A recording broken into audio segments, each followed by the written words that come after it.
ಈ ozone layer ಪ್ರಪಂಚಕ್ಕೆ ಶುರುವಾಗಿದ್ದ ಇರುವ ಅದು ಒಂದು ಪದರ. ಕಾಸ್ಮಿಕ್ ಎನರ್ಜಿ ಸಿಕ್ಕಾಪಟ್ಟೆ ಇದೆ, ಅಬಂಡೆಂಟ್ ಕ್ವಾಂಟಿಟಿ. ಅದು ಯಾವಾಗಲೂ ನಮಗೆ ಸಿಗೋದಿಲ್ಲ, ಆದರೆ ಎಲ್ಲ ಜಾಗದಲ್ಲೂ ವ್ಯಾಪಿಸ್ಕೊಂಡಿದೆ.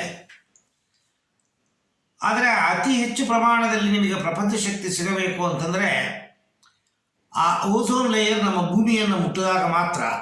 ಎಷ್ಟೋ ಕಿಲೋಮೀಟರ್ ದೂರದಲ್ಲಿದೆ. ಅದು ಬ್ರಾಹ್ಮಿ ಮುಹೂರ್ತ ಮತ್ತು ಗೋಧುಳಿ ಲಗ್ನ ಎರಡು ಟೈಮಲ್ಲಿ ಮಾತ್ರ ನಮ್ಮ ಭೂಮಿಯನ್ನು ಮುಟ್ಟುತ್ತೆ. ಬ್ರಾಹ್ಮಿ ಮುಹೂರ್ತ ಬೆಳಗ್ಗೆ 3:30ಯಿಂದ ಸೂರ್ಯ ಹುಟ್ಟೋದ್ರೊಳಗಡೆ, ಗೋಧುಳಿ ಲಗ್ನ ಸಂಜೆ 4:30ಯಿಂದ 6:30 ಒಳಗಡೆ ಸೂರ್ಯ ಮುಳುಗೋದ್ರೊಳಗಡೆ ಇದು ಭೂಮಿಯನ್ನು ಮುಟ್ಟುತ್ತೆ. ಸಾಧಾರಣ ಯೋಗಿಗಳು, ಸಂತರು, ಸನ್ಯಾಸಿಗಳು, ಸಿದ್ಧರು ಆಧ್ಯಾತ್ಮದ ಅಭ್ಯಾಸಗಳನ್ನು ಮಾಡುವ ಟೈಮ್ ಯಾವುದು ಅಂತಂದರೆ ಈ 2 ಟೈಮು. ಯಾತಕ್ಕೆ ಈ 2 ಟೈಮಲ್ಲೇ ಮಾಡ್ತಾರೆ ಅಂದರೆ ಪ್ರಪಂಚ ಶಕ್ತಿ ಹೆಚ್ಚೆಚ್ಚಿದೆ. ನೀವು ಸ್ವಲ್ಪ ಎಫರ್ಟ್ ಹಾಕಿದ್ರೆ ಸಾಕು, ಅನುಭವಗಳು ಬರೋಕ್ಕೆ ಶುರು ಆಗುತ್ತೆ.